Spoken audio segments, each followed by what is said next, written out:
Hello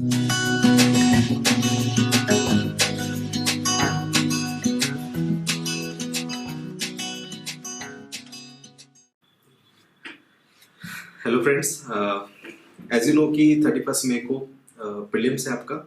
तो definitely सबका preparation एक अच्छे लेवल तक आया है अभी फिलहाल, बिकॉज अभी हार्डली 90 डेज आर देयर। तो एक प्रिपरेशन का एक अच्छा मोड आ गया, मतलब ऑलमोस्ट सब स्टूडेंट्स अभी रिवीजन मोड में हो गए। और सम ऑफ द स्टूडेंट्स ऐसे भी होगी जो फ्रेशर्स है, सम ऑफ द स्टूडेंट्स ऐसे होगी कि लास्ट 2-3 ईयर से प्रिपेयर कर रहे हैं। बट जो भी लास्ट ईयर से कुछ प्रिपेयर कर रहे हैं, जिन्होंने लास्ट अटेम्प्ट दिए है, तो 90s में स्टक था उनका स्कोर। ठीक है, तो इसका मतलब ये नहीं कि आपका प्रिपरेशन सही नहीं था या whatever, but some of the approach गलत हुआ होगा। आपके एफर्ट्स डेफिनेटली आपको लीड करने चाहिए, मतलब आने वाले टाइम में, या ये पीटी भी होगी या नेक्स्ट पीटी होते हैं।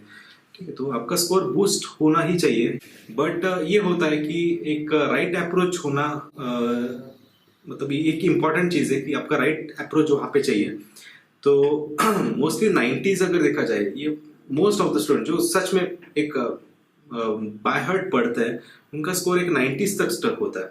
ठीक है, तो ये जो इशू दिख रहा है आजकल की डेट में कि जितने भी स्टैटिक पार्ट आपको बोले जाते हैं पढ़ने के लिए, या रिनोन रिसोर्सेस आप पढ़ते हो, या जितने भी टॉपिक्स है, तो उसका स्टैटिक पार्ट तो आप अच्छे से कर लेते हो। इवन दो करंट पार्ट भी जितना हो सकता है आपसे पॉसिबल, मल्टीपल मैगजीन्स पढ़ते हो, या द हिंदू भी शायद आप पढ़ते हो, बट डेली नहीं होता है।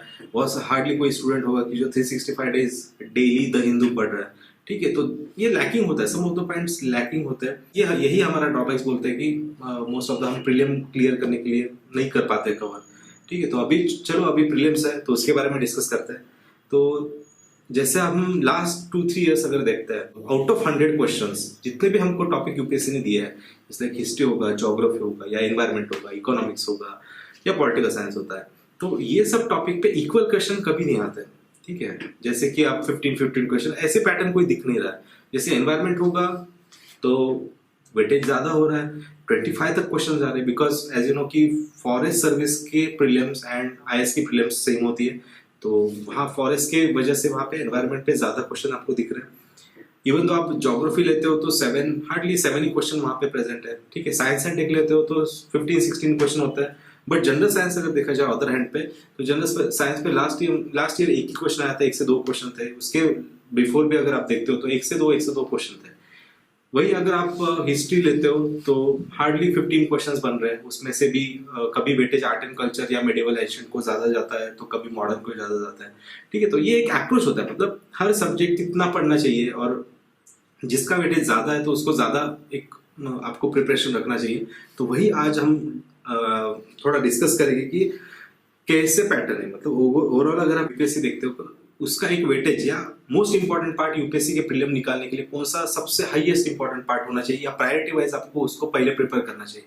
तो that is going to be environment and ecology. Because देखो, आप 17-18 में अगर देखते हो तो 18 to 20 questions are there from the environment. 18 में भी अगर देखते हो तो अप टू 20 क्वेश्चंस थे। 19 में भी अगर देखते हो तो 23-24 क्वेश्चंस आर देयर।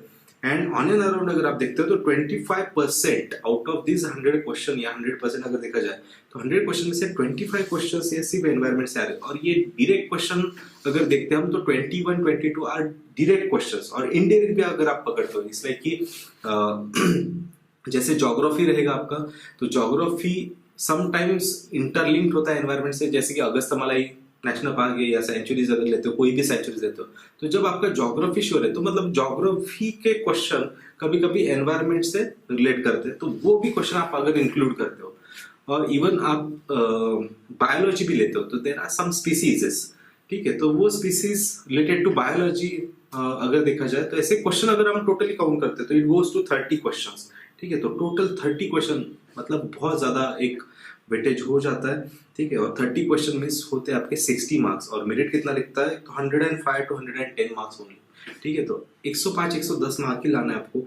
और उसमें से देखो मोर देन 50% आपको एक सब्जेक्ट देने वाला है। 7-8 सब्जेक्ट में से एक ही सब्जेक्ट आपको ऑलमोस्ट मोर देन 50% वहां पे स्टैंड कर रहा है। 50 to 55 क्वेश्चन आपको सही करने होते हैं, तब जाके अपना ये स्कोर बनता है। ठीक है, अगर आप सोचो उसमें से 25 to 30 क्वेश्चन एक ही टॉपिक दे रहा है, तो how it will be the deciding factor to clear the UPSC prelims. ठीक है, तो इसलिए एक राइट अप्रोच होना जरूरी है, and definitely is going to be the deciding factor whether you clear the UPSC prelims और नॉट। ठीक है, तो इसको लाइटली नहीं लेना है हमको। There are multiple topics, we can say generally environment divided into three parts. First part is the ecology ecosystem, second part is the biodiversity, and third part is the climate change. जैसे कि first part mostly ecosystem देखते हैं, तो that will be the static one। ठीक है, कि जहाँ पे static part पे बहुत ज़्यादा questions आते हैं, और जैसे कि मोर आउटकम भी यहाँ से मिल सकता है अगर आप मोस्टली डिफाइंड या स्टैटिक जो भी पार्ट है हमारा, तो फर्स्ट पार्ट, ठीक है, तो उसमें से एक डिफाइंड पैटर्न है कि इससे एक फूड चेन है, फूड वेब है, फूड नीश है, सीयर है, पिरामिड्स है, सक्सेशन है, ये कुछ डेफिनेशंस दी हुई है। ठीक है, अगर वो आप श्योरली अगर आप पढ़ते हो, डेफिनेटली मतलब वहाँ पे आपको क्या है, एक्यूरेसी ज्यादातर आ सकती है, या फिर इसके बाहर कोई डेफिनेशंस अवेलेबल नहीं है। ठीक है, इसके लिए सोर्सेज भी हम बाद में डिस्कस करेंगे, बट डेफिनेशन जितना डेप्थ में जाके इकोसिस्टम की हर एक डेफिनेशन जितना थोरोली आप करते हो, बाय हार्ट करते हो, तो ये स्टैटिक पार्ट अगर आपको देखा जाए तो they will give almost 5 to 6 question, that means the 12 marks। ठीक है, तो यहाँ से आपको sure 5 to 6 question out of this 24 question cover हो सकते हैं। बस आपको एक ही करना है कि ये स्टैटिक पार्ट है, तो हर एक डेफिनेशन को डेप्थ में जाके पढ़ना है। सेकंड है बायोडायवर्सिटी। बायोडायवर्सिटी अगर देखते हो तो यहाँ पे स्टैटिक प्लस डायनामिक पार्ट होगा। देखो करंट अफेयर्स भी यहाँ पे ऐड किया है, तो करंट अफेयर्स इससे रिलेटेड होता है। जैसे कि फर्स्ट पार्ट में इतना करंट अफेयर्स पूछा नहीं जाता है, जैसे सेकंड पार्ट में अगर देखते हो आप, तो there is the national park, biodiversity, या फिर बायोडायवर्सिटी पार्क हो सकते हैं, सॉरी बायोस्फीयर रिजर्व हो सकता है, या फिर सेंचुरीज हो सकते हैं, कंजर्वेशन रिजर्व, कम्युनिटी रिजर्व, या फिर हम बोल सकते हैं कि जैसे बायोस्फीयर रिजर्व होते हैं। ठीक है, तो ऐसे मल्टीपल प्रोटेक्टेड एरियाज या कंजर्वेशन साइट्स होते हैं, तो उनके बीच में क्या डिफरेंस है, ये एक होता है स्टैटिक पार्ट। बट इनका लोकेशन इंडिया में कैसे, ये होगा डायनामिक पार्ट। बट इसको भी एक पढ़ने का एक अप्रोच होता है, because there is more than 500 sanctuaries. तो हर एक पढ़ते बैठोगे तो यूपीएससी नहीं निकलेगी, नॉलेज बहुत आ जाएगा आपको, ठीक है, बट यूपीएससी कभी नहीं निकलेगी। तो पढ़ने कौन से है, ठीक है, तो वही ये सेशन में हम देखेंगे कि इसका अप्रोच क्या रखना है आपको। ठीक है, तो biodiversity, and again second most important thing is to conserve this degraded biodiversity. ठीक है, ये सबसे इंपॉर्टेंट पार्ट होने वाला है। जैसे कि IUCN की लिस्टिंग होती है, जहाँ पे आपको पता ही होगा कि थ्रेटेंडेड स्पीसीज होते हैं, एक्सटिंक्ट स्पीसीज होते हैं, एंडेंजर्ड होते हैं, लाइक दिस जितने भी कैटेगरीज है, तो हर कैटेगरी में आप इतने सारे स्पीसीज करते बैठोगे। इंडिया में मोर देन 10,000 स्पीसीज है, तो इतने तो करने ही नहीं है। तो वही करंट में कौन से स्पीसीज डिस्कशन में, उस पर फोकस करो, आपका काम कम हो जाएगा, बाकी चीजें भी आप पढ़ने में टाइम इन्वेस्ट कर सकते हैं और वहां से आउटकम आ सकते हैं। तो इसलिए इसमें अगर देखा जाए तो करंट सबसे डिसाइडिंग फैक्टर होने वाला है बायोडायवर्सिटी में। ठीक है, because out of biodiversity question अगर देखते हैं तो more than 70% question are going to be covered from current affairs. ठीक है, हार्डली 30% आपको क्वेश्चन होगी जो स्टैटिक पार्ट होगी, जो रिक्वायर करेगी कि आपको डेफिनेशन पता होनी चाहिए। नेशनल पार्क होगा या सेंचुरीज होगी या डिफरेंट लॉज हो गए related to wildlife protection etcetera, या एक्ट्स होते हैं। ठीक है, तो वो एक्ट्स पे हार्डली 30% क्वेश्चन हो गए, बाकी 70% आपको इंटर रिलेवेंस पता होना चाहिए करंट अफेयर्स का। Next part is the most crucial part, that is the climate change. ठीक है, ये तो सबसे इंपॉर्टेंट पार्ट होगा, बिकॉज लास्ट टाइम अगर देखते हो तो क्लाइमेट चेंज से सबसे हाईएस्ट क्वेश्चन आए थे, उसमें भी पोल्यूशन में भी से air pollution, almost 7 question there from the pollution only, out of 24 question 7 question pollution से थे। ठीक है, तो ये बहुत बड़ा डिसाइडिंग फैक्टर होने वाला है इस साल भी, बिकॉज एज यू नो कि दिल्ली होगा या overall world air quality index आ गया रिसेंटली 18 का अगर देखा जाए तो, उसमें से आउट ऑफ 13 सिटीज इंडिया में, सॉरी 15 सिटीज इंडिया में मोस्ट पोल्यूटेड है। मतलब ओवरऑल वर्ल्ड में जितनी भी 20 सिटीज मोस्ट पोल्यूटेड आती है, उसमें से 15 इंडिया की है। 10 में देखा जाए तो 7 मोस्ट पोल्यूटेड सिटीज आती है इंडिया में। अगर 30 में देखा जाए, टॉप 30 में, तो 23 सिटीज आती है इंडिया में। तो इतने सारे अगर रिसेंटली चल रहे, इतने मोस्ट पोल्यूटेड सिटीज इंडिया में अवेलेबल है, तो डेफिनेटली यूपीएससी वहां पे टारगेट करने ही वाली है। तो जितने भी air pollution, water pollution etcetera या ग्रीन हाउस गैसेस होते हैं, उसके रिलेटेड कन्वेंशंस रिसेंटली बहुत इंपॉर्टेंट हो गए। ओजोन डिप्लीशन सब्सटेंस या ओजोन डिप्लीटिंग सब्सटेंस हो गई, वो भी एक इंपॉर्टेंट होने वाला है। इंटरनेशनल ट्रीटीज, ऑर्गेनाइजेशन, कन्वेंशन, ये सब जितने भी आप देख रहे हो, तो ये क्लाइमेट चेंज के हर एक पार्ट इंपॉर्टेंट होने वाला है। ठीक है, तो 1 बाय 1 हम वो बाद में डिस्कस करेंगे। उसके बाद अगेन 19 के पेपर पे देखो आप 24 क्वेश्चंस थे, तो शायद मुझे लगता है कि इस साल भी नियर बाय उतने ही क्वेश्चन आपके हिट होने वाले। एंड अगेन आपको बस इतना करना है कि एनवायरमेंट, सिर्फ एनवायरमेंट लेके ऐसे नहीं पढ़ना है, मीन्स आप शंकर ऐसे ले रहे हो तो उतना ही नहीं पढ़ना है, उसका इंटरलिंक करना है, करंट अफेयर से भी करो, देन मैपिंग भी साथ में करना है आपको, मतलब इससे ज्योग्राफी से भी कनेक्ट करना है कि आपको एटलस लेके बैठना है वहां पे और देखना है कि हर एक नेशनल पार्क का लोकेशन क्या क्या है, सेंचुरीज का मतलब जो न्यूज में, ठीक है, तो उनका लोकेशन क्या है एक्सेट्रा एक्सेट्रा, ठीक है। तो मतलब ज्योग्राफी से भी आपको कनेक्ट करना है and second is biology also, मतलब जितने भी आपके 12th एनसीईआरटी आती है तो बायोलॉजी के सम ऑफ द चैप्टर्स है 13-14 लाइक दिस, ठीक है, वो बाद में मैं मेंशन करता हूँ आपके सोर्सेस में, ठीक है, तो वो चैप्टर्स आपको पढ़ने चाहिए।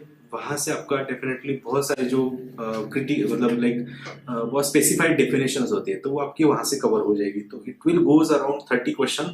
अगर आप लास्ट ईयर देखते हो तो सेम थे, इस साल भी अगर biology, geography and environment core environment topic and including current affairs, तो ये ऑलमोस्ट 30 क्वेश्चन इस बार भी देखो डेफिनेटली होने ही वाले हैं, ठीक है। तो देखते हैं आगे कि तो इतना अगर सीरियसनेस है तो यू कैनॉट निग्लेक्ट एनवायरमेंट, ठीक है, अदरवाइज यूपीएससी आपको निग्लेक्ट कर देगी, ठीक है, प्रीलिम में रखेगी नहीं, ठीक है, तो इसलिए आपको उसको फोकस पे रखना है। बट डरना नहीं है ना, it is looks like a nightmare for the most of the people, but ऐसे नहीं करना है। जितने भी एस्पिरेंट्स हो गए उनको जस्ट एक बोलना है मुझे कि सबसे अगर इजियर टॉपिक होगा तो एनवायरमेंट है, बिकॉज इसलिए आपको एनवायरमेंट को स्टडी करना है, क्या नेशनल पार्क होते हैं, सेंचुरीज वगैरह, क्लाइमेट चेंज रिलेटेड क्या क्या एक्शंस होती है, तो it is going to be मतलब अगर देखा जाए तो interesting, it is going to be interesting chapter. But just हम क्या है कि एक राइट अप्रोच नहीं रखते हैं, इसलिए शायद आपके वहां पे गलत होते हैं। इसका मतलब ये नहीं कि मार्केट में टेक्स्ट बुक अवेलेबल नहीं है या फिर मटेरियल अवेलेबल नहीं है या ओवरऑल टीचिंग अवेलेबल नहीं है, ऐसे तो कुछ नहीं। इसमें एक ही चीज लैकिंग है, that is the lack of proper guidance how to read this text books या मटेरियल एक्सेट्रा, ठीक है। तो इसको रीड कैसे करना है, मतलब क्या रीड करना है, हर चीज थोड़ी ना इंपॉर्टेंट होती है। जैसे आप एक स्पीसीज लेते हो तो वो सबके सब स्पीसीज अगर करते बैठे तो बहुत टाइम निकल जाएगा आपका, तो वो इंपॉर्टेंट नहीं है। बट स्पीसीज कौन से पढ़ना है, बुक्स में भी एक होता है स्टैटिक पार्ट होता है, वो करंट रिलेटेड नहीं होता, उसका अपडेशन एक साल बाद होता है, तो तब तक तो यूपीएससी आ जाती है, तो उसमें अपडेटेड नहीं मिलता आपको। तो वही कि अप्रोच क्या रखना चाहिए कि अभी फॉर एग्जाम्पल कोई भी स्पीसीज डिस्कशन में आती है तो एंटायरली वही देखना है कि आपको करंट में था क्या, वो तो वो करंट में आती है तभी आपको वो कवर करना है। नेक्स्ट आता है करंट अफेयर्स, बहुत इंपॉर्टेंट है, उसमें एक अप्रोच होता है because as you know it is the vast part and challenging, most challenging part to cover for the environment कि जो करंट रिलेटेड होगा। एंड बस इतना ही रखना है, right approach and areas to focus. अगर इतना भी कर सकते हो आप, exactly right approach and which area must be focus, ठीक है। तो ये दो चीजें याद रखो इसके बाद, ठीक है। उसके बाद देखते हैं हम कि मिक्स एंड डायनामिक हो गए क्वेश्चन। ऑलवेज देखो बहुत सारे स्टूडेंट पूछते हैं कि स्टैटिक कितना होता है, डायनामिक कितना होता है, सो आई वुड से कि 70% will be the dynamic question and 30 question will be the static one, ठीक है। तो मोस्टली आपका करंट अफेयर्स पे ज्यादा फोकस होना चाहिए एनवायरमेंट के as compare to the static one, ठीक है। शंकर एस हार्डली 3-4 बार पढ़ के बस that will be sufficient one, but उसके बाद 70% जो पार्ट है ये डायनामिक है, मतलब करंट अफेयर्स का है, तो करंट कब से पढ़ने चाहिए, ये भी बहुत सारे स्टूडेंट्स क्वेश्चन पूछते हैं। तो जून से जनरली लेना चाहिए, बिकॉज मैंने जितने लास्ट 3 इयर्स का एनालिसिस किया है तो उसमें अगर देखा जाए तो जून से आप स्टार्ट कर सकते हो, that will be more than sufficient, ठीक है। तो जून टू फेब मार्च या March second week, max March second week तक, ठीक है। तो इतना भी अगर आप कवर करते हो तो ऑलमोस्ट एनवायरमेंट के क्वेश्चन आपके हिट हो जाते हैं। तो देखते हैं आगे भी आपको दिखेगा कि हर एक क्वेश्चन अगर आप गो थ्रू करते हो जितने भी एनवायरमेंट के आए थे, तो इंक्लूडिंग मैंने हर एक का द हिंदू का कैप्शन लिया है कि कब न्यूज में था, तो आपको समझ जाएगा कि कैसे उन्होंने जून से मैक्स फेब तक वहां तक कवर किया, ठीक है। सम ऑफ द बुक्स यहाँ पे या सोर्सेस हमने मेंशन किए जो कि सब पढ़ने वाले ही है और बहुत सारे लोगों ने पढ़े भी होगी। As I mention before, you have to read 12th biology NCERT and only for the chapters 13, 14, 15, 16, 13 to 16 chapter यही पढ़ना है आपको। उसके बाद शंकर आयस एक पढ़ना है, उसके बाद आईसीएससी का 9th and 10th स्टैंडर्ड का एक बुक है, वहां से बहुत अच्छे से आपका स्टैटिक पार्ट कवर हो जाएगा।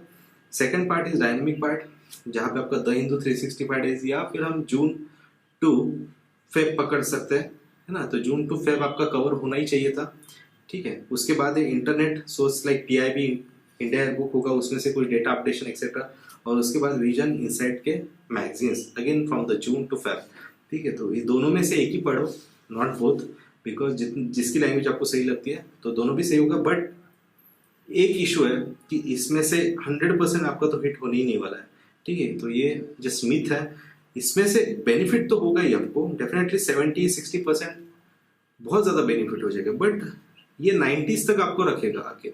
बट जितने भी एक्स्ट्रा क्वेश्चन है या टू क्लियर द यूपीएससी, अगर ये जितने भी डिमांड है जैसे 120 या 110 प्लस जब अगर हमारा स्कोर जाता है तो हम बोल सकते हैं कि we can land in safe zone and we definitely would clear the prelims. ठीक है, तो ये फेज आने के लिए और जितना कॉन्फिडेंस होगा उतना आप मेंस जल्दी से पढ़ना स्टार्ट करोगे। तो द हिंदू मिस नहीं करना है। इसमें अगर देखा जाए तो द हिंदू ये डिसाइडिंग फैक्टर होगा, इसका हर महीने का आपको पढ़ना ही पड़ेगा। देखो क्यों इंपॉर्टेंट है, बिकॉज लास्ट टाइम अगर देखा जाए the Hindu has never failed to be the source for the UPSC prelim question paper. ठीक है, because last time there were 14 questions directly came from the Hindu environment topic. ठीक है, सो देखते हैं कैसे थे वो क्वेश्चंस। ठीक है, तो फर्स्ट क्वेश्चन देखो, अभी जनरली जैसे हम फास्ट देखते हैं कि हमें हमारा ये आज का कोर टॉपिक ये नहीं है या कोर डिस्कशन ये नहीं रहेगा कि हर एक एनालिसिस करना है, वो हम सेशंस में देखेंगे। बट हमारा कोर ये है कि आपको क्यों द हिंदू इंपॉर्टेंट है। डायरेक्टली 14 क्वेश्चन कैसे आए थे, तो देखो जैसे कि ब्लू फिल्म मैशर है या रस्टी स्पॉटेड कैट है, तो ये न्यूज में अगर देखा जाए तो अगस्त 3 से आया था, डायरेक्टली फ्रॉम द अगस्त 3। जैसे एक रोड एक्सीडेंट हुआ था, ठीक है, तो रोड एक्सीडेंट में सेम रस्टी स्पॉटेड कैट की डेथ होती है और उसके रिलेटेड ये न्यूज थी वहां पे।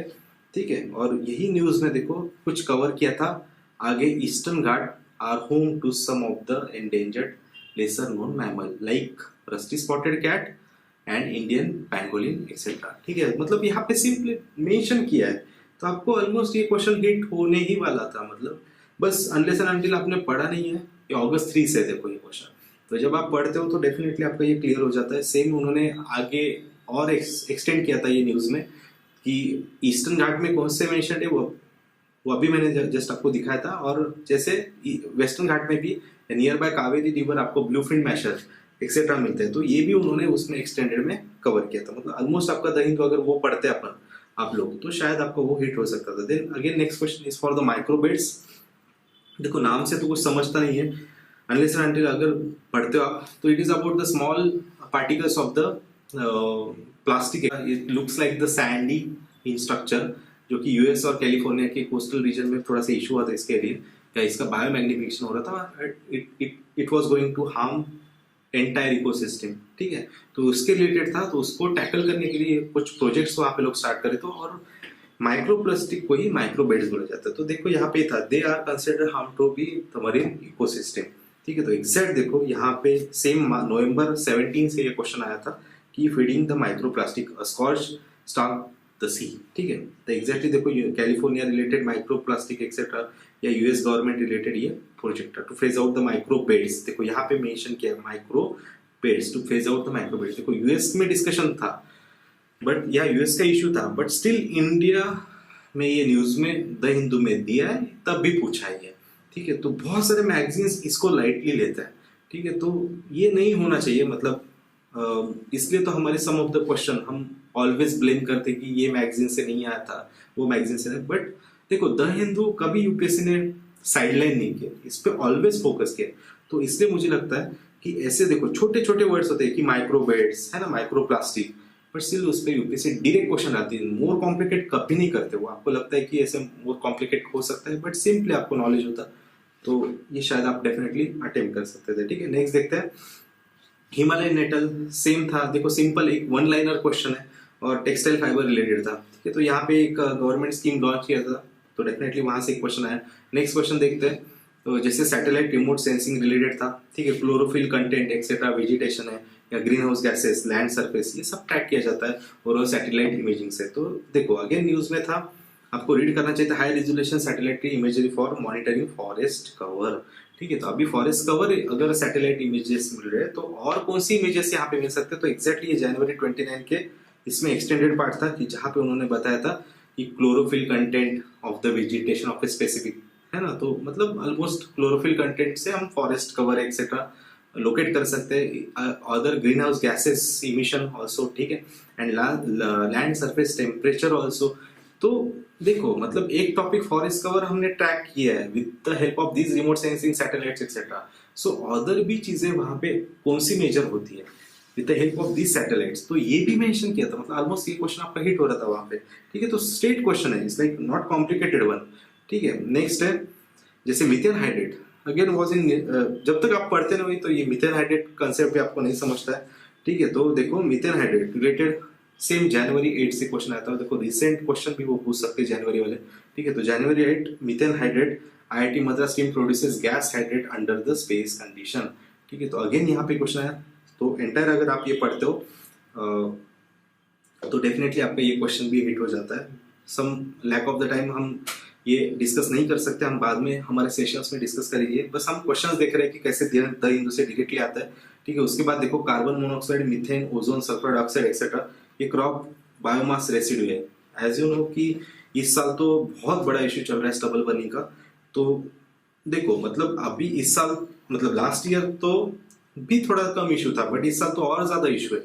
तो स्टबल बर्निंग रिलेटेड जो भी जितने भी गैसेस इमिट होते हैं, लाइक यहाँ पे तो सब सबमिटेड है सम ऑफ द, मतलब रिपीट तो नहीं करेगी क्योंकि लास्ट ईयर क्वेश्चन पूछा था, बट स्टिल हमको देखना चाहिए कि कौन से गैसेस अदर इमिट होते हैं अदर देन दीज गैसेस। ठीक है, तो वो कौन से गैसेस है, उसके इम्पैक्ट क्या होते हैं, हेल्थ पे क्या इम्पैक्ट है, कौन से रेस्पिरेटरी इलनेस हो सकते हैं, या कितनी डेज रिसेंटली हुई, या एक्यूआई के स्टैंडर्ड वाइज अगर देखा जाए, जैसे मैंने कहा था कि out of 20 13 cities are there, sorry 15 cities are there, out of 10 7 cities are there. ठीक है, मतलब वर्ल्ड में से, तो इनके एक्यूआई क्या है वो फाइंड आउट कर लो। गाजियाबाद जैसे फर्स्ट आता है कि जहाँ पे हाईएस्ट पोल्यूशन दिख रहा है आपको, सॉरी गुरुग्राम ये आता है फर्स्ट कि जिसमें हाईएस्ट पोल्यूशन दिख रहा है, और second will be the Ghaziabad. तो ऐसे आप हम अननेसेसरी दिल्ली दिल्ली दिल्ली बोलते हैं, और वहां पे हमारा माइंड में अगर नहीं होगा वो पैच में, अगर हम कुछ डिफरेंटली सोचते हैं तो Delhi will be the 11th one, मतलब बहुत आगे निकल जाता है। ठीक है, तो इसलिए देखना पड़ेगा आपको ये थॉरोली कि इस साल कौन से पैटर्न में क्वेश्चन पूछे जा सकते हैं। ठीक है, तो ये देखो crop biomass residue same was in discussion in March 4। तो देखो वहां से एग्जैक्ट जैसे को वैसे उन्होंने क्वेश्चन लिया है। तो crop burning raises risk of respiratory illness threshold says IPRI study. ठीक है, तो सेम देखो इसमें ही आगे उन्होंने दिया था कि कैसे ये गैसेस इम्पैक्ट करते अदर ये सब रेसिड्यू पे। ठीक है, तो ये आते हैं एक्सप्लेनेशन रिलेटेड। उसके बाद देखो और एक है नाइट्रोजन ऑक्साइड, है ना, agriculture soil releases nitrogen oxide. उसके बाद अमोनिया, कैटल रिलीजेस एक्सेट्रा। ठीक है, नाइट्रोजन कंपाउंड्स। ठीक है, तो नाइट्रोजन क्यों आ रहा है, बिकॉज देखो नाइट्रोजन इमिशन गोइंग अप। ठीक है, तो शायद इसलिए ये क्वेश्चन जून 15, देखो जून 5 से आया, ये इमिशन इंक्रीज हो रहे हैं तो शायद इसलिए ये क्वेश्चन पूछा गया। ठीक है, तो इस साल भी देखो SO2 इमिशन हाईएस्ट है वर्ल्ड में इंडिया का। ठीक है, तो मुझे लगता है फिर इस पे भी क्वेश्चन बन सकता है। तो सेम नाइट्रोजन कहाँ से इमिट होता है, ऐसे उस पैटर्न में क्वेश्चन था, और यही इसमें ही एक्सटेंडेड पार्ट ये है उसका कि नाइट्रोजन इमिशन कहाँ से होता है मोस्टली, और वही स्टेटमेंट्स उन्होंने एग्जैक्ट एज इट इज वहाँ पे दिए। तो same go for the SO2 also, sulphur dioxide etcetera. ठीक है, तो अब अगर आप SO2 का करते हो कि कहाँ से इमिट होता है, क्या उसके डिसीजेस कौन से इलनेस आ सकता है या डिसीज आ सकता है, एनवायरमेंट पे कैसे अफेक्ट कर सकता है, या ह्यूमन बीइंग पे कैसे अफेक्ट कर सकता है, एक्सेट्रा एक्सेट्रा। ठीक है, तो ऐसे आपका वो कवर हो जाएगा वो पार्ट। देखो अभी नेक्स्ट देखते हैं कार्बोफ्यूरॉन, मिथाइल पैराथियन, ट्राइजॉप्स, फोरेट्स एक्सेट्रा। ये क्या है, पेस्टिसाइड्स है। ठीक है, अभी नॉर्मली पढ़ने के बाद तो ये समझता नहीं है कार्बोफ्यूरॉन, मिथाइल पैराथियन, फोरेट या ट्राइजॉप्स ये प्रिजर्वेटिव भी हो सकते हैं, फ्रूट रेपनिंग भी हो सकते हैं, मॉइस्चराइजिंग एजेंट्स भी हो सकते हैं, मतलब अनलेस एंड अनटिल आप पढ़ते हो। तो देखो सेम सितंबर 22, तो सितंबर 22 में क्या आया था, organo phosphorus pesticide detection get simpler, ऐसे कुछ एक न्यूज थी, और उसके अंडर ही यहाँ पे उन्होंने सेम ये मेंशन किए थे carbofuran, methyl parathion, phorate and triazophos. ठीक है, तो ऐसे उन्होंने मेंशन किया है वहाँ पे कि इतने सारे पेस्टिसाइड्स है जो एग्रीकल्चर में यूज किए जाएंगे। ठीक है, type of the pesticides etcetera. ठीक है, तो उसके बाद देखो और एक है, अभी सिंपल सी बात है, there are multiple smaller dams in India also, या जैसे देख सकते हैं कि लार्जर भी है स्मॉलर भी डैम्स है। लार्जर डैम तो सबको पता है, हीराकुड हो गए, भाकनानगल होते हैं, या फिर ओवरऑल हम जितने भी सुबह सिर पे कुछ डैम कंस्ट्रक्ट हो रहे हैं, या टेहरी डैम है एक्सेट्रा। ठीक है, तो जितने भी बड़े डैम्स है तो उस पर तो अगर क्वेश्चन भी आता है तो आप इजीली हैंडल कर लोगे। बट जैसे स्मॉलर डैम्स होते हैं कुछ, एक आलियार, ईसापुर, कांसाबाद है। ठीक है, अभी ये क्वेश्चन में देखो ऑप्शन में अनलेस एंड अनटिल आप पढ़ते हो तब तक नहीं समझता है, कंफ्यूजिंग मोड में जाओगे आप, दो में से एक ऐसे ऑलवेज होने वाला है आपके साथ। Uranium deposit, tropical rain forest है, underground cave system etcetera and water reserve. State question था, तो देखो स्टेट जनवरी 28 से ये क्वेश्चन है, जनवरी 28, सोचो मतलब 2 जून को एग्जाम थी, जनवरी 28 में सिंपल था, Tamil Nadu agrees to release the water from Sholayar and Aliyar water reservoirs, ठीक है। तो सिंपल सी बात है, मतलब देखो यहाँ पे डायरेक्ट क्वेश्चन आया कि डिस्कशन में था and again is the release of water, और वाटर रिजर्व ऐसे रिलीज करते हो तो डायरेक्ट क्वेश्चन आपके ये हिट हो जाता है, ठीक है। मतलब द हिंदू ऑलवेज यूपीएससी का रेफरेंस रहा है। देखो और क्वेश्चन है, बहुत सारे क्वेश्चन है वैसे, but some of the question हम डिस्कस करेंगे सीएनजी एंड एचसीएनजी रिलेटेड। तो देखो सेम अगेन द हिंदू में आया था ये, तो द हिंदू से देखो कि सम ऑफ द पार्ट इसका इंडियन एक्सप्रेस से भी थोड़ा सा अच्छा सा मिला था, ठीक है। तो वहां पे अगर आप देखते हो तो देखो HCNG can reduce emission carbon monoxide up to 70%, ठीक है। तो देखो 70% तक रिडक्शन यहाँ पे हो सकता है कार्बन मोनोऑक्साइड का।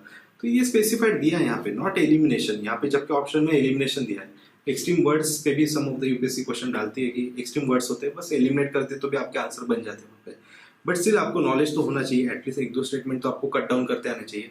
तो एचसीएनजी अगेन न्यूज में ही था और सेम वहां से क्वेश्चन बन जाता है, ठीक है। अगर देखो ऐसे ऑलमोस्ट 14 क्वेश्चन है कि जो डायरेक्टली यूपीएससी ने द हिंदू का रेफरेंस दिया, तो हम श्योरली नहीं बोल सकते कि विजन या इनसाइट से क्वेश्चन आएंगे या कोई भी आप मैगजीन्स आप यूज कर रहे हो, ठीक है। तो वहां से श्योरली तो हम नहीं बोल सकते, बिकॉज लास्ट 2 ईयर्स में तो ऐसा हुआ है कि मतलब हार्डली 60-70% क्वेश्चन हिट हुए, बट बाकी नहीं हो पाए। और जिन्होंने ऑर्डर भी पढ़ा था, मतलब ये पढ़ के ऑर्डर भी पढ़ा था, ये मैगजीन्स पढ़ के, तो उनका ही स्कोर श्योर स्कोर है 110 प्लस 120 प्लस एक्सेट्रा। तो देखो उन्होंने यही किया होगा कि द हिंदू पढ़ा है और इसलिए इनके स्कोर मोस्टली बूस्ट हुए, ठीक है। तो the Hindu is the most important thing, और वही हम ये सेशंस में करने वाले हैं कि जैसे अगर आप देखते हो तो जून का current affairs same like UPSC के क्वेश्चन के पैटर्न्स के थ्रू देखते हैं कि जैसे जून 5 था, तो उस जैसे सबको पता है एनवायरमेंट डे होता है और उसकी थीम क्या है, एयर पोल्यूशन है। तो ये कौन ऑर्गेनाइज करता है, यूएनईपी करता है, ठीक है। कब से सेलिब्रेट होता है उसका यूएनईपी, फिर रिलेटेड टू यूएनईपी इंफॉर्मेशन की जैसे एनवायरमेंट डे की फर्स्ट 19 में क्या थी, 20 में क्या है थीम, एक्सेट्रा एक्सेट्रा, ठीक है। तो जैसे उसका बैकग्राउंड क्या है यूएनईपी का, फिर जो भी डिक्लेयर करता है तो उसका बैकग्राउंड क्या है, ठीक है। उसके बाद उसके हेडक्वार्टर्स का एक्सेट्रा एक्सेट्रा, ठीक है। तो हम एक न्यूज लेंगे और उसको थोरोली एक्सप्लेन करेंगे, मतलब उसके हर एक एंगल से ओपन करेंगे उसको, सो दैट हमारा हर क्वेश्चन अगर आता है, कोई भी एंगल से क्वेश्चन आता है तो हमारा कवर हो जाए। जैसे इक्वेटर प्राइज जैसे जून 5 को एक प्राइज दिया गया था, ठीक है। तो देखो यूएनडीपी ने ये प्राइस दिया था, और यूएनडीपी एग्जैक्टली अगर ऐसे कुछ प्राइस देते तो हमें यूएनडीपी के बारे में भी देखना है, और ये प्राइस जिसको मिला है डेक्कन डेवलपमेंट सोसाइटी, ठीक है। तो उसके कुछ वुमेन्स थे, उनको ये प्राइज मिला, तो उसकी डिटेल इन्फॉर्मेशन हम देखेंगे, ठीक है। मतलब उसका एवरी एंगल से हम कवर करके लेंगे वहां पे। उसके बाद उसके सिग्निफिकेंस, देन डस्ट स्टॉर्म हुआ था, तो देखो 26 डेट हुए, तो it is related to environment and geography also, तो अगेन जून 8 से था, तो हम वो भी कवर करके लेंगे, ठीक है। उसके बाद है नेक्स्ट होता है कि जैसे अभी फॉर एग्जांपल गोल्डन लंगूर देखते हैं, ठीक है। तो जून 9 से ये न्यूज था, जून 9 की बात है, 9 जून की। तो फर्स्ट टाइम ऐसे हुआ है कि MG NREGA is working on non beneficiary women activities, because अभी तक तो सब development activities like road ways बन रहे हैं, डैम्स बन रहे हैं, रिजर्वायर बन रहे हैं, या ओवरऑल जितने भी प्रोजेक्ट्स होते हैं ह्यूमन बेनिफिशियरी थे। इस बार नॉन ह्यूमन बेनिफिशियरी एक्टिविटीज के लिए फर्स्ट टाइम हो रहा है, जहाँ पे वो अफॉरेस्टेशन करेगी, और गोल्डन लंगूर का जो पॉपुलेशन डिक्रीज होने का अफॉरेस्टेशन एक रीजन दिया था, तो सॉरी डिफॉरेस्टेशन ये रीजन दिया था, और वही हम क्या करेंगे अभी अफॉरेस्टेशन करके उनका पॉपुलेशन वहाँ पे इंक्रीज कर सकते हैं। सो ये इंपॉर्टेंट होने वाला है, और इसके भी हम माइन्यूटली हर एक स्टेटमेंट देखेंगे कि बिकॉज इन्फॉर्मेशन तो आपको मिल ही जाएगी, बट क्वेश्चन प्रोबेबल कैसे हो सकते हैं। It is endemic to India, like golden langur चलो आपको मिल भी गया कि ऐसे ऐसे न्यूज में आपने पढ़ भी लिया, but golden langur is endemic to India, yes और नो। तो ये क्वेश्चन स्टूडेंट के सामने बहुत बार आता है, और हम चलो अभी ये स्टेटमेंट यूपीएससी ने दे दिया तो हम राइट भी कर देते हैं, but it is available in Bhutan also, so how you can say the golden langur is endemic to India, ठीक है। तो भूटान में भी मिलता है ना, तो it is widely available in other habitat also and other nations also. So देखो एंटायरली अगर देखा जाए तो देखो ये हम सब कवर करके लेंगे। उसके गोल्डन लंगूर है तो उसके आयुष्मान में कैसे लिस्टिंग है, कौन से एंडेंजर्ड में है, तो चलो एंडेंजर्ड हमने इसको मेंशन कर लिया। उसके बाद साइट्स है तो उसके अपेंडिक्स कौन से में आता है। उसके बाद वाइल्ड लाइफ प्रोटेक्शन एक्ट है तो कहाँ पे है, ठीक है, मतलब वाइल्ड लाइफ प्रोटेक्शन एक्ट के सॉरी कौन से शेड्यूल में आता है वो भी हमने मेंशन किया है। उसके बाद गोल्डन लंगूर के कौन से नेशनल पार्क एंड सेंचुरीज में अवेलेबल है वो भी हमने दिया वहाँ पे दिया है, ठीक है। उसके फीचर्स क्या है, बिकॉज बहुत टाइम ऐसे होता है कि देखो ये Chakrashila sanctuary is India's first wildlife sanctuary with the golden langur as a primary species, ठीक है। तो मतलब कहाँ प्रेजेंट एवरी इंफॉर्मेशन जो द हिंदू में एक टॉपिक मिल गया हमको और उसको हम थरोली एक्सप्लेन करेंगे सो दैट हमारा हर एंगल से क्वेश्चन हिट होना चाहिए। तो ऐसे ऑलमोस्ट हम देखो सब महीने के जितने भी होंगे तो day by day every day जितने भी आपको देखो यहाँ पे फॉर एग्जांपल जून 9 से है तो जून 9 का कवर करेंगे, 10 है तो 10 को जितने भी अभी तक एनवायरमेंट के द हिंदू के हर महीने के एनवायरमेंट के जितने भी आपको टॉपिक मिल रहे हैं तो वो टॉपिक हम ऑलमोस्ट यहाँ पे कवर करेंगे। Almost we are getting like 30 to 40 news ऐसे मिल रहे हैं हमको हर मंथ में कि जो एनवायरमेंट पे कॉन्सेंट्रेट है, ठीक। और वही स्पीसीज पे हम टारगेट करेंगे because there are more than 10,000 species, हर एक तो करना पॉसिबल ही नहीं। तो इससे हमको मिलेगा एक अप्रोच कि कौन से स्पीसीज करना है, कौन से ऑर्गेनाइजेशंस देखना है, कौन से कन्वेंशन देखना है, कौन से प्रोटोकॉल पे फोकस करना है, या फिर हम ऐसे बोल सकते हैं कि इकोसिस्टम बायोडायवर्सिटी देखना है तो कौन से नेशनल पार्क सेंचुरीज अब भी फिलहाल न्यूज में है तो वो हमको चेकआउट करना है। या क्लाइमेट चेंज एयर पोल्यूशन भी अगर हम देखते हैं तो कौन सा पार्ट आपको मैक्सिमाइज करना चाहिए, ये आपको करंट के थ्रू अप्रोच मिलेगा बिकॉज लास्ट टाइम उसके भी last time 14 to 15 question directly the Hindu से थे, ठीक है। तो हम वही टारगेट करेंगे ईच एंड एवरी डे। अगर आप ये कवरेज करते हो फ्रॉम जून टू फेब तो आई डोंट थिंक कि वहां से कुछ मिस हो सकता है हमारा। तो डेफिनेटली वो सब क्वेश्चन वहां में मतलब एनवायरमेंट के जितने भी क्वेश्चन है तो ऑलमोस्ट हमारे हिट ही होने चाहिए। And we are targeting for out of 24 या 25 क्वेश्चन अगर हम देखते हैं यूपीएससी में एनवायरमेंट के आ सकते हैं 24 to 25 क्वेश्चन इस साल अगर देखा जाए तो ऑलमोस्ट मतलब मिनिमम स्कोर हमारा अगर देखा जाए तो 22 तो आना ही चाहिए, ठीक है। अगर हम इतना कर रहे हैं तो और it's like maximum out of आना चाहिए, ठीक है। तो आउट ऑफ मतलब हार्डली 1-2 क्वेश्चन, अगर एक आधा क्वेश्चन गया तो ठीक है, बट ऑलमोस्ट हम because some of the question ऐसे होने वाले कि जो हम रीचेबल नहीं होंगे, बट मैक्सिमाइज हम 24-25 क्वेश्चन अगर हिट करते हैं तो देखो आपका स्कोर 50 तो यहाँ पे आ जाता है। बस आपको ज्योग्राफी होगा, हिस्ट्री होगा या पॉलिटी होता है या इकोनॉमिक्स देखते हो तो इसमें से हार्डली आपको 5-5 क्वेश्चन सही करना है, मतलब वो टोटल जाता है आपका 25 या 26-27 भी क्वेश्चन आप टोटल रिमेनिंग 6 टॉपिक से अगर आप कर लेते हो तो तभी भी आपका स्कोर जाता है 100+, ठीक है। बस आपको ये श्योरिटी है कि आपको खुद से पढ़ना है स्टैटिक पार्ट और हमारे सेशन से मोस्टली आपका एनवायरमेंट का करंट पार्ट कवर होने वाला है, ठीक है। तो उस पर हम टारगेट करेंगे। तो ये सेशन जनरली 9 मार्च से आपके स्टार्ट होने वाले हैं। 9 मार्च मंडे से स्टार्ट होगी एट 11 AM, ठीक है। तो ये टाइमिंग होगा उसका और ये 5 to 6 डेज के सेशन हो गए कि जहाँ पे हम इनिशियल 3 डेज में स्टैटिक पार्ट का एक जस्ट फास्ट रिवीजन करेंगे और वैल्यू एडिशन करेंगे और जहाँ पे सम ऑफ द क्वेश्चन पेपर भी डिस्कस कर लेंगे, यहाँ पे एनालाइज कर लेंगे। और नेक्स्ट 3 सेशन जो होंगे इसके तो वो उसमें फर्स्ट सेशन होगा जून जुलाई अगस्त करंट अफेयर्स, सेकेंड सेशन होगा सितंबर अक्टूबर नवंबर एंड थर्ड सेशन होगा दिसंबर जनवरी एंड फेब। ऐसे टोटल हम करंट अफेयर्स भी थोरोली डे बाय डे कि जहाँ पे जब भी मिला हमको करंट वो मंथ में तो उसका हर एक का कवरेज होगा, तो वो सबसे आपको बेनिफिटेड होने वाला है, ठीक है। तो ऐसे सेशन हम 9 मार्च से स्टार्ट करेंगे और वो कंटिन्यू होगा for the 5 to 6 days. Okay, thank you.